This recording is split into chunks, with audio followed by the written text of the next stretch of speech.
Hi guys, welcome back again. This will be episode 3. Yeah, episode 3. Right, I might be shooting these out of sequence, you know. You never know with me. Could be doing that. But yeah, I think what we're going to talk about today is your insulation, your sleeping arrangements, what's going to keep you warm, whether it be a sleeping bag, a thermarest pad, a closed cell foam pad, a wool blanket, or what I prefer to use is a separate top quilt and under quilt. You don't have to spend a lot of money with these guys. I mean, if you're out a lot, then it's like a good sleeping bag. It's an investment that's going to pay dividends. You can't put a good price on you can't put a price on a good night's sleep. So, if you are out a lot, I would consider investing in sort of a decent custom quilt set. But if you're just starting out, there's no reason why you can't cut up an old sleeping bag to make an underquilt. DD do a really good entry-level underquilt for about 50 quid. That's what I got. My first proper underquilt was a DD underquilt, and there is ways of boosting them. They're not massively warm through the winter, but there is ways of boosting those to increase its thermal capability through the winter. But what I use an American quilt set that I saved up and bought, and had it imported from a company called Hammock Gear, and I've had it 2 or 3 years now, and you know, it's fantastic. But I am out a lot, you know. I'm out maybe 3 or 4 nights a month, so it's like I say, it's like a good sleeping bag. You know, good sleeping bags aren't cheap, but if you're out all year round, you're going to want to invest in good sleeping tackle. So what I'm going to do first, I'm going to take my underquilt out of its bag and just show you a little bit. It's a down underquilt, and like you guys who've got your down sleeping bags, when you first take it out of its bag, you just want to loft that a bit, get that down loosened off, get it where it wants to be. Now with this one, it has got somewhere, now let me find it, it has got that badge. Now what I tend to do is use that badge as a reference point, that's always going to be my head end. So kind of lay it in the hammock like that, and this one's got these clips. So I run one clip up through that continuous loop,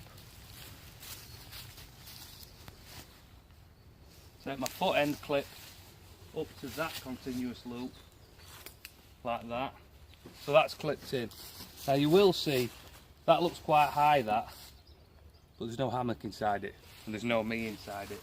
So just bring that forward, get your hammock and drop it in like that. Don't look like much now, but you've got to remember that's just come out of its bag, so that's going to continue to loft up. Now what's great about these is you can actually adjust these once you're in. You've got these like sewn channels in. If you can catch that, you can see that on the camera. It's got these like sewn channels in it, and that shock cord runs right through there. So once you're in, you can adjust that. It's not fixed, you can adjust that and get comfy in it. So that's your underquilt setup. Like I say, it doesn't have to be a massively expensive one. You could make one. Buy yourself a cheap sleeping bag, or if you've got an old cheap sleeping bag, just slice it open, get somebody who's good with a sewing machine to sew you some shock cord in it, and just get it done like that. You know, it doesn't have to be massively expensive. You don't have to go out and spend a fortune. But like I say, if you're out a lot, how much would you pay for a good rab sleeping bag? 300 or 400 quid. You know, that's where your money is. It's in that down. That's you know. So right. So that's your underquilt on.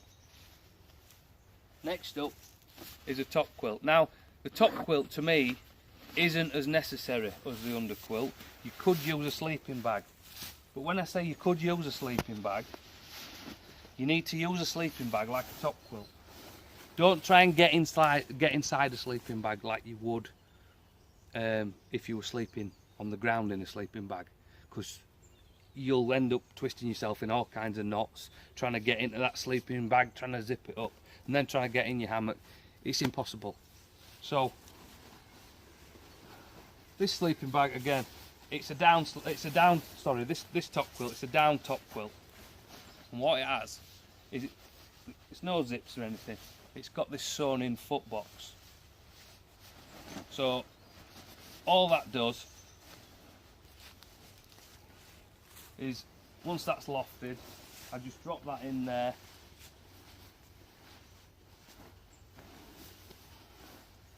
And you can do the same with the sleeping bag. So that's in there. Right, I'm going to take my boots off and I'm going to jump in and I'll show you the easiest way to get in and out, whether you're using a top quilt or a sleeping bag. So just stay with me, guys, while I get my heavy boots off. Right, so I'm in my hammock. I've got myself in my diagonal position. Got myself nice and flat. We'll just talk a little bit about that now before I show you this top quilt. So this is what they call a gathered end hammock. Now there's various hammocks out there. There's bridged hammocks, there's a few different designs, but the ones that I use, the ones that I prefer, are all gathered end hammocks. Now, rule of thumb is, the longer the hammock, the flatter the lay. That's not to say if you're 6'5", you have to get a 15-foot long hammock, because you're going to have to buy a massive tarp to cover it. An 11-foot hammock will do pretty much anybody. It's more to do with the width of the hammock. But this is an 11-foot hammock, and I believe it's 60 inches wide or something like that. But it's brilliant for me. I can get nice and flat in it, as you can see. If you get sideways like this, your foot's covered, your insulation's under your feet there. It's just a case of laying in it like that, finding your underquilt, just bringing your underquilt up like that, and you're nice and cosy, nice and flat, nice and relaxed, ready for a dreamy, peaceful night's sleep. Nature's rocking you to sleep. There's trees above you, you can see the stars. There's nothing better. But that's not why we're here. Right, top quilt, okay? Get your find your foot box. And again, if you're using a sleeping bag, just create that, just bring your zip up a little bit so it's just touching underside of your knees to create that foot box. So you just climb in,